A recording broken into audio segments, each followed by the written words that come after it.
Chesh. Hi, I'm Len de Gracia, and I am representing the environment team of The Witcher 3.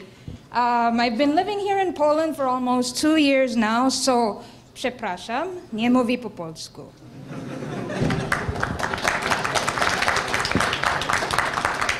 So, I have a lot of friends who are not necessarily attached to the industry, and whenever they ask me, like, so what do you do for a job? Well, I'm a game developer. Are you a programmer? No. Are you an artist? Yeah. Do you make concept art? Not really.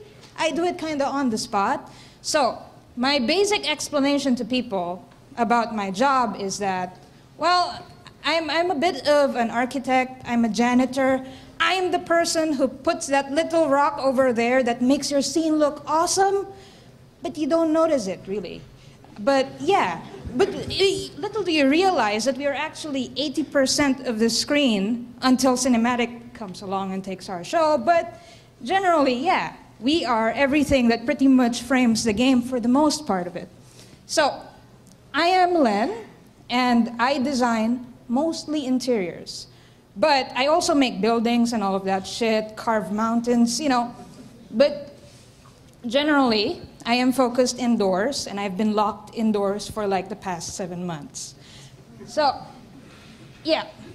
So we have the power to raise mountains, move buildings with minimal real-life casualty. So, because we're trying to avoid all of that, right? So, and it's more fun that way. So, it's all in the details. Okay, so because I mainly design interiors, I'm going to talk about that from the perspective of an NPC. I design interiors from that perspective for a reason, because in that way, I am able to know where to put my crap. Like, for example, if I had my room, I would know where to pile my laundry. I would know where to put the trash. I would know where the rat shits and where I'd stash it after that. So it's about observing human behavior. Designing is, yeah, pretty much that. Because, I'm sorry, I'm really not good with PowerPoint presentations. So, capturing the real life through believability. So, proportions of elements to each other matter a lot. Because inadvertently, subliminally, we know how each thing is proportioned to each other. How big a door is in reference to a human being. How big a window is in reference to a human being. These are important things that we barely really realize, but it's already in our minds. So, as an NPC, you inadvertently keep in mind functionality and segregation. This is like playing Sims, actually. You get a blank house, you know where to put your kitchen, you know where to put your bedroom, you don't want your bed to be seen, you want your clutter in a certain corner. This is pretty much what I do. So, proportion. As you can see, there is a reference of little human beings to the size of the windows to a ship. And this looks convincing to us because this is how we perceive like a street like this in Novigrad. Now let's put that painting into perspective. Okay, in real life, this is completely possible. Like we could have this huge ass painting sitting right on top of this little tiny table. And in real life, we wouldn't necessarily notice this because we are pretty much limited to a 28mm camera lens when we walk around in a room. Now, in a third-person game, you see it from the perspective of a 70mm camera. And then suddenly, everything has to matter. The framing, like the shapes of the mountains. Like when we're carving streets, for example, we're like, is the composition right? It's like people are gonna pass through this street and we're supposed to see it from this view. It has to be perfect. But of course, you'll just walk through it and you're like, ah, that's pretty, and then walk to another street. Now, proportion. That could happen in real life, but in-game, this looks better because this isn't top-heavy anymore. and you feel that the weight of that painting could be supported by that bigger table. So, nailing the small things. Incorporating everyday life is incorporating human behavior. So, and of course, incorporating human behavior creates character. So, I decided to take a picture of my friend's desk while he's away.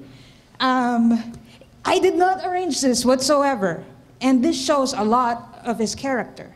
Now, when I say that we have to take note of human behavior, certain things are arranged because of how we work with things. So like, for example, you could see here that all of his shit is right behind the keyboard because he needs to work, right?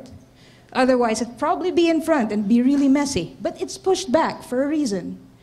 His mouse is turned this way, not this way, because we don't work like that. His gamepad is over here because he needs to be able to use his mouse and then shift to a different side of the table. So human behavior matters in the small things. This is my desk. It's shit. And, but you could see a little bit of the personality of the people using these desks, right? I mean, you could probably tell, I mean, what could you observe on my desk? Like, what do I do? Smoke. Oh, cool, there you go. I am a smoker. So you learn something new every day, but that adds flavor, that adds character. So, combining human behavior with references of masters of still life paintings, putting that all together, eventually leads to something like this. This is an in-game screenshot from The Witcher 3 at the moment. You have seen a glimpse of this tavern in the 35-minute video. But of course, you probably forgot all about this part of the game because it never really got that close. We never really focus on tables that much. Yeah, so this is a part of The Witcher 3 right now. And we decorate our shit to this level of detail. So, nailing a story. Every day, I tend to get a task to work with a quest designer. And one of the tricks that I use with those quest designer is asking unusually specific questions. Like, it could be completely unnecessary even. Like, hello, Pavo, so who lives here? Why did they move out? Were they kicked out? Did they just, you know, die? If they died, there'd probably be a bloodstain somewhere, right? Or a dead body. These adds another layer to humanity, to human behavior, to framing. It adds, once again, character. So,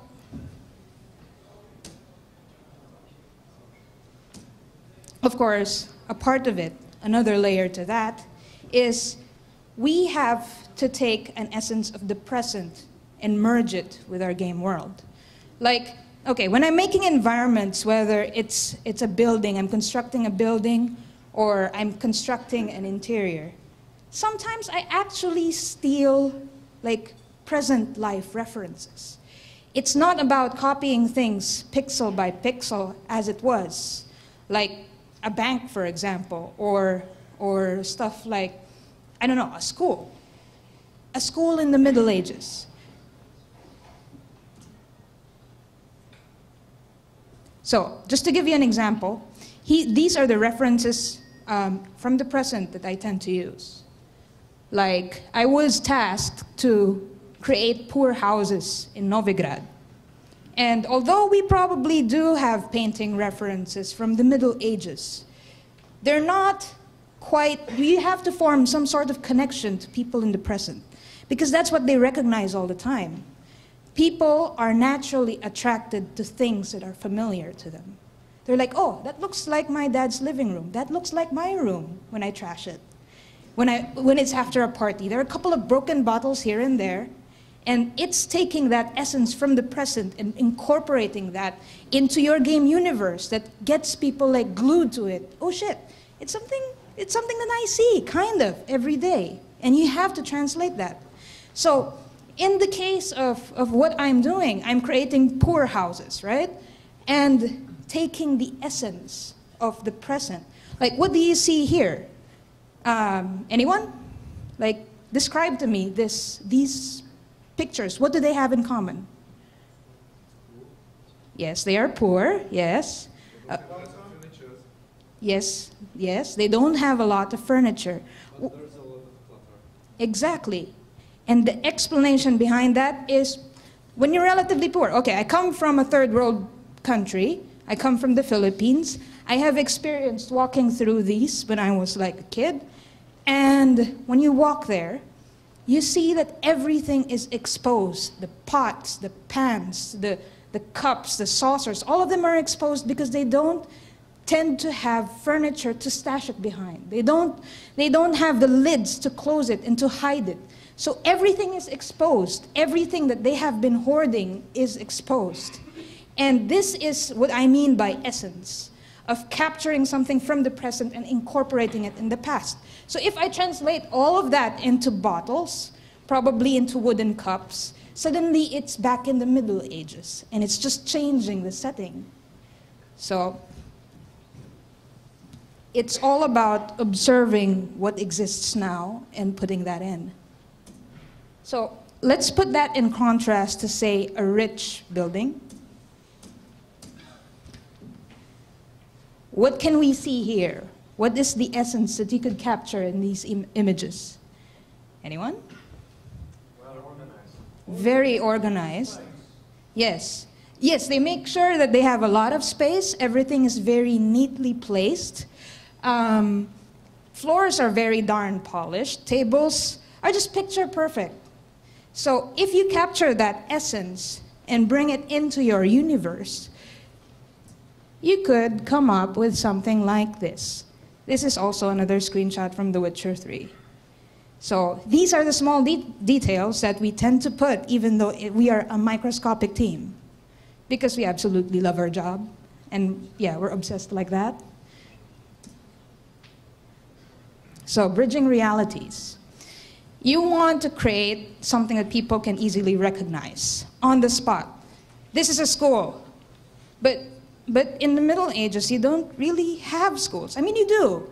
You ask a tutor to come to your house, or you go into a monastery and then people are out there writing books and whatnot. But here's a situation. In The Witcher 3, they asked me, hey, could you make a school for us? It's in the poor district. Reality call. Maybe that didn't exactly exist, but I have to translate that in the game. So, schools in the Middle Ages probably looked like this. Schools in the poor district of the Middle Ages probably looked like this. And if I gave them a picture of a darn tree, nobody would be able to say, hey, that's a school. I'd be a really shitty level artist if I did that. But you have to incorporate, once again, something that exists.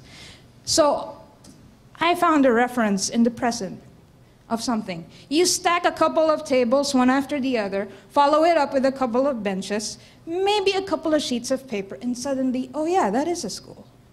But it is translated into the world of The Witcher. I am afraid I cannot show you that screenshot, and you would have to wait for the game. So, but yeah, it's all about forming a connection. And if you become an NPC and design from the eyes of an NPC, like, for example, if I were to be a dwarf, well, in Polish height, I am a dwarf. I am short, but hey. Okay, so if I were a dwarf and I were to reach up to a certain human shelf that I normally just can't reach, right? What tools would I use? I would probably use a stool, climb up, and then reach for it. Or if it's epically high, I'd use a ladder and climb, and then reach for it. If I were to sit in front of a desk of a human height and a human-sized chair, what would I do? I'd probably stack up a couple of pillows and sit on top of it, and finally I could work. These are the small changes that add character, a little bit of charm. And that is what I'd like to emphasize as a level artist in CD Projekt Red. So, thank you, but I'm sorry for holding you guys up, but I'd like to give you a sample of something that we built, and these are the things that you probably wouldn't notice if you weren't listening to me today. Here is a village, and if you look, it is an ecosystem of stuff.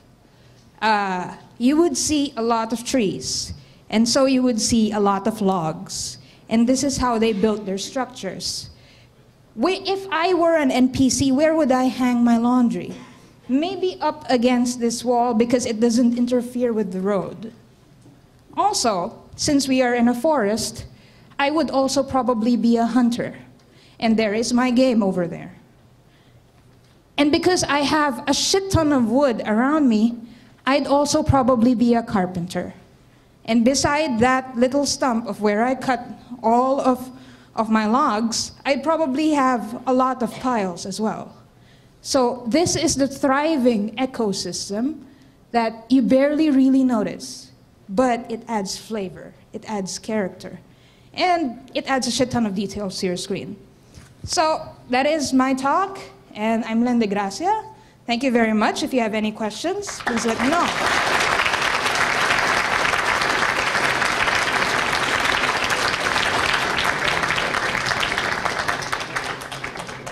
Questions? Tak, lubnie? I'm going to be an asshole a bit, but those logs could fall off from that hill. Yes, unfortunately, sometimes that could happen. Yeah. But what can I do? Do you actually talk to some carpenters or people who still do those jobs, the old-time jobs, to ask them how they would do it? Or do you try to invent it from your own perspective and adopt it to your perspective of who they do? Well, in terms of like the look, we capture it as accurately as we could. But if there are some things that cannot be understood whatsoever, like something that doesn't exist in the present, and I'm unfortunately unable to state specific examples because I am NDA locked. There are certain shops, for example, in the present that will not exist in the past for certain reasons. Those things that are so vague, you just have to take a little bit of the present and incorporate it in the past. Otherwise, you'd be like, what the fuck? I just walked into this room and I totally was not expecting this. I just wanted to get shoes, you know, kind of thing. So, anyone else? They want the whole film. Well, you gotta wait for it, February next year, right? That's it? All right, thank you very much.